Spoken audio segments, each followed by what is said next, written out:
Imagine stepping outside on a warm summer evening, expecting a calm night, only to hear a deafening roar overhead, like a freight train tearing through the sky. Suddenly, massive chunks of ice, some as large as softballs, crash down from above, transforming your peaceful neighborhood into a scene of chaos. Roofs collapse, vehicles are battered into heaps, and entire communities are left reeling. This isn't a Hollywood disaster film, it's a real-life catastrophe that struck Alberta, Canada, in a storm so intense it halted highways, cut power to thousands, and left devastation in its wake. Tonight, we dive into the heart of this chaotic event, exploring how it unfolded, the destruction it caused, and why experts warn that storms this extreme might become more common. The day started like any other summer afternoon in southern Alberta. Temperatures lingered in the low 80s Fahrenheit, with partly cloudy skies and residents enjoying outdoor activities. But high in the atmosphere, conditions were aligning for something far more sinister. Weather radar detected a powerful thunderstorm forming west of a small city around mid-afternoon. Cold northern air collided with warm, moist air from the south, creating a volatile mix. This clash fueled a supercell, a massive, rotating thunderstorm known for spawning extreme weather like giant hail, high winds, and even tornadoes. By late afternoon, meteorologists issued urgent warnings for severe thunderstorms, predicting hail ranging from golf ball to softball size, winds exceeding 60 miles per hour, and heavy rainfall. For many residents, though, the warnings arrived too late to prepare. Around 5:30 p.m., the supercell unleashed its fury on a small prairie city. What was a quiet evening moments earlier became a nightmare. Residents described a thunderous roar as hailstones pummeled homes, shattered car windshields, and tore through siding. The relentless pounding sounded like artillery fire, turning neighborhoods into war zones. Power lines snapped under ferocious winds, plunging entire areas into darkness. Streetlights flickered out, and visibility dropped to nearly zero as ice and debris blanketed the streets. Drivers on nearby highways were caught off guard, vehicles were dented beyond recognition, windows shattered, and some cars were abandoned as people scrambled for safety. Emergency services reported multiple road closures, including major highways, as fallen power lines and debris made travel treacherous. Authorities urged residents to stay off the roads, warning of life-threatening hazards. Families took shelter in basements, listening to the terrifying sound of hail hammering their homes, while emergency crews struggled to navigate the ice-covered streets. The supercell didn't stop after devastating the initial city. It roared southeast, carving a path of destruction through rural counties. Hailstones, some larger than tennis balls, continued to fall, driven by winds topping 70 miles per hour. Farmlands that had been thriving just hours earlier were reduced to muddy ruins, with crops shredded in minutes. Farmers later shared heartbreaking accounts of losing an entire year's harvest in less than a quarter of an hour. The storm's power also brought down high-voltage transmission towers, cutting electricity to tens of thousands of homes. Utility crews faced a daunting task, working around the clock to clear tangled lines and repair collapsed infrastructure. Fallen trees blocked major roads, trapping some residents in their homes.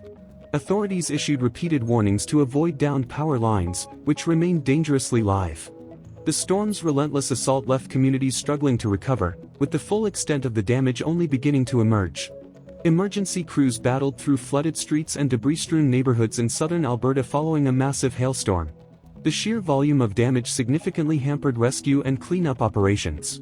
For many residents, the storm brought not only physical devastation but also profound isolation, as communities were cut off by blocked roads and severed communication lines, leaving them anxiously awaiting assistance before the next weather event. By the following morning, the extent of the destruction was starkly evident. Major highways, including sections of the Trans-Canada Highway and Highway 36, were impassable due to scattered debris, fallen trees, and downed power poles. Stranded motorists recounted haunting scenes of abandoned cars with shattered windshields and dented bodies, resembling vehicles battered by heavy tools. Power outages affected tens of thousands across southern Alberta and parts of Saskatchewan. Utility workers labored non-stop to repair toppled transmission towers and replace splintered poles, broken by winds reaching speeds of 70 miles per hour. Authorities in Brooks, Alberta, issued warnings about the dangers of downed power lines, labeling them a life-threatening hazard, and urged patience as rural areas face delays in power restoration. Residential areas bore the brunt of the storm's fury. Homes lost roofs, siding was torn away, and windows shattered under the impact of hailstones as large as baseballs. In towns like Brooks and Calgary, vehicle damage was catastrophic, with entire car lots reduced to fields of mangled metal and broken glass. Beyond structural damage, the storm decimated gardens, crops, and community green spaces.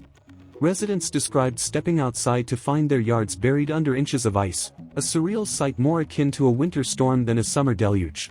Despite the widespread destruction, the spirit of Alberta's communities remained unbroken. Neighbors united to clear roads, check on vulnerable residents, and distribute essential supplies like bottled water. A resident from Brooks captured the sentiment, saying, "This storm took so much, but it showed us we're stronger together, looking out for one another when times are tough." As cleanup efforts continued, meteorologists and climate experts began examining the broader implications of the storm.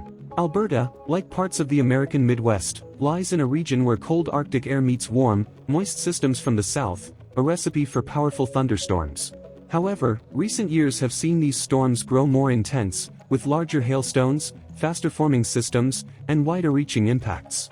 What was once considered a rare event is increasingly becoming a new reality. In response, residents and municipalities are taking proactive measures. Families are upgrading to impact-resistant roofing materials, farmers are investing in protective hail nets for crops, and local governments are reassessing drainage systems to mitigate flash flooding, a common aftermath of hailstorms. These adaptations reflect a growing awareness that extreme weather events are no longer anomalies but part of an evolving climate landscape. The Alberta hailstorm serves as a sobering reminder for communities across North America. From hurricanes in the Gulf Coast to wildfires in the West, extreme weather is reshaping lives and landscapes. The question is no longer if another disaster will strike, but when, and how well prepared communities will be when it does. The wreckage in Alberta, shattered windows, collapsed roofs, and disrupted lives, underscores the urgency of preparedness. Among the stories of loss, one resident shared a glimpse of personal devastation, noting the destruction of a prized giant pumpkin, a symbol of months of care buried under the storm's icy aftermath. Yet, even in loss, the resilience of Alberta's people shines through, as neighbors and emergency crews work tirelessly to rebuild. This report aims to shed light on the power of nature and the strength of community. Have you experienced a storm like this? How did your community come together in its wake? Share your experiences to help others understand the impact of these events. Stay informed, stay prepared, and together, we can face the challenges of an ever-changing climate.